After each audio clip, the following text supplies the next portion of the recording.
You're supposed to be a follower of Jesus, and you're using words like that. Well, And it's you not my expect people to words. believe that you're serious. It's not my words. It's the words of Allah. Are you embarrassed of Allah?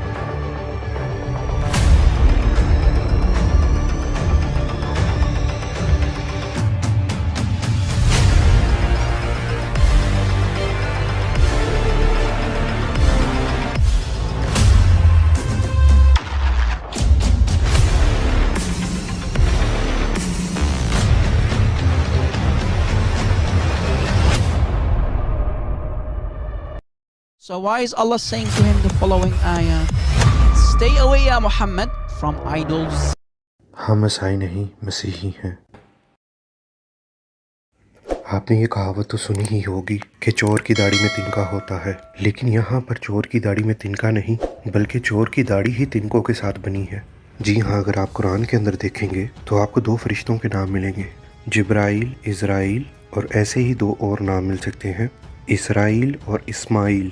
ये लफ्ज़ कुरान में डाल देने के बाद एक बात तो साफ तरीके से साबित होती है कि इन लफ्ज़ों का कुरान से कोई ताल्लुक़ नहीं, क्योंकि ये लफ्ज़ चोरी करके कुरान के अंदर डाले गए हैं, क्योंकि ये सारे लफ्ज़ एल पर आकर ख़त्म होते हैं और एल का मतलब होता है खुदा। अगर आप एल को देखें तो ये पूरा लफ्ज़ एलोहीम बनता है, जो परमेश्वर यहोवा का नाम है। एलोहीम के अंदर जो ह आती है वो परमेश्वर की हॉलीनेस को ज़ाहिर करती है, और परमेश्वर का यही नाम इन नामों को मुकम्मल करने के लिए लगता है, जैसे कि जिब्राइल, इज़राइल, इसराइल, इस्माइल। आप अगर थोड़ा सा गौर करें तो आपको महसूस होगा अल्लाह के 99 नाम हैं, लेकिन उनमें से एक भी नाम एलोहीम नहीं और ना ही एल है, जो एलोहीम का हाफ है। अगर आप अल्लाह के 99 नामों की हकीकत जानना चाहते हैं तो आप हमारे channel hear and see ministries पर जाकर देख सकते हैं, लिंक डिस्क्रिप्शन में है। जैसे कि अल्लाह और एल के अंदर बहुत फ़र्क है, जैसे कि एलोहीम एल और अल्लाह के नामों के अंदर बहुत फ़र्क है, तो कैसे इसराइल अल्लाह से बिलोंग कर सकता है, कैसे मिकाईल अल्लाह से बिलोंग कर सकता है, और कैसे जिब्राइल अल्लाह से बिलोंग कर सकता है, और इसी तरह कैसे इस्माइल भी अल्लाह से बिलोंग कर सकता है। ये सारे कॉपी पेस्ट फ्रॉड नबी के करामात हैं जो आपको इस फेक किताब के अंदर मिलते हैं। क्रैश के लोग तो अरबी थे, इनका कुछ लेना देना नहीं था इसराइल के साथ। तो अगर ये नाम अल्लाह से रिलेट करते तो कुछ इस तरह होते, फिर जिब्राइल का नाम जिब्राइल ना होता बल्कि जिब्राइल का नाम जिब्राल होता, इसराइल का नाम इसराल होता, मिकाईल का नाम मिकाल होता। मैं माफ़ी चाहता हूँ, मैं नामों को बिगाड़ नहीं रहा, लेकिन मैं आपको सच्चाई बता रहा हूँ। अल्लाह का नाम तो एल से शुरू होता है, लेकिन हम जितने भी नाम ले रहे हैं उन तमाम नामों के अंदर एल आता है, और एल परमेश्वर यहोवा का नाम है, एलोहीम। तो इंसानी सोच यहाँ पर दंग रह जाती है कि मोहम्मद कुरैश में बैठकर ए इस्राइल के बच्चों, ए इस्राइल के बच्चों कहता था, और जो कुरान के अंदर भी दर्ज है। जब मोहम्मद बैठा ही अरब के अंदर था तो उसे ए अरब के बच्चों कहना चाहिए था, या ए कुरैश के बच्चों कहना चाहिए था। जब मोहम्मद अरब के लोगों के साथ बात कर रहा है तो अंदर यहूदी कहाँ से आ गए, क्योंकि मोहम्मद को कुछ नहीं पता था वो कर क्या रहा है। हत्ता कि मोहम्मद को ये भी नहीं मालूम था कौन है जिब्राइल, कौन है इसराइल, कौन है इस्माइल। इसने सिर्फ कॉपी पेस्ट मशीन का काम किया। जब He did, sure. No, even at that time, right? But I mean, again, he doesn't know who Gabriel is, right? Because he didn't come from an Abrahamic faith. The people of Mecca were pagans, right? Quran के अंदर Israel, Mikail, जिब्राइल, जिनके पीछे भी L नाम आता है, तो आप क्रिश्चियन और जूश के खुदावंद के बारे में पढ़ते हैं, क्योंकि अगर एल ही अल्लाह है तो ये नाम अल्लाह के 99 नामों में शामिल क्यों नहीं है। अगर आप किसी मुसलमान से इसराइल का मतलब पूछें कि इसराइल का मतलब क्या है और इसराइल का बाप कौन था, तो इनको क्या मोहम्मद को भी नहीं पता होगा कि इसराइल कौन था, क्योंकि इसराइल के बारे में कोई जानकारी कुरान के अंदर दी ही नहीं गई। आप पूरा कुरान पढ़ लीजिए, आप नहीं ढूंढ पाएंगे कि कौन इसराइल था और ये लफ्ज़ कहाँ से आया।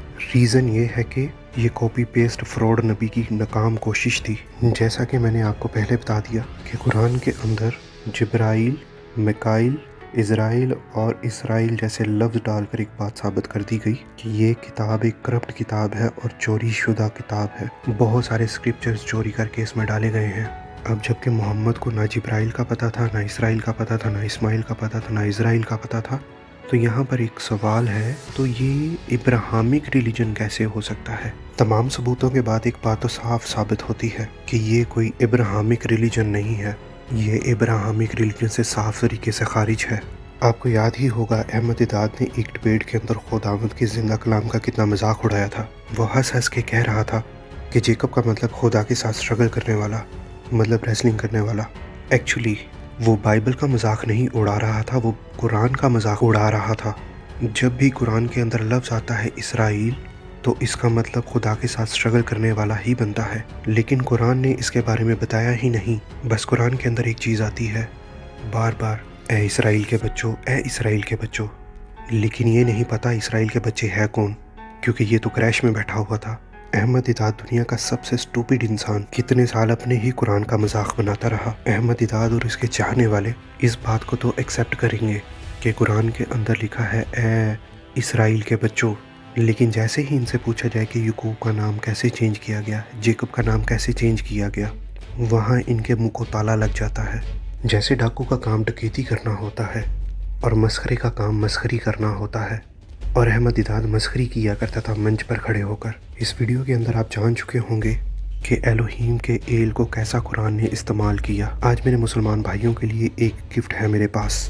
سورۃ البقرہ کا پہلا ورڈ الف لام میم، اگر اس کا مطلب کسی مسلمان سے پوچھ لیا جائے تو وہ اس کا بھی آنسر نہیں دے سکتے، لیکن میں آج انہیں ایک جواب دینا چاہتا ہوں. یہ لفظ بھی چوری کیا گیا ہے پرمیشور کے نام سے جو ہے الوہیم سے چینج کر کے الف لام میم کر دیا گیا.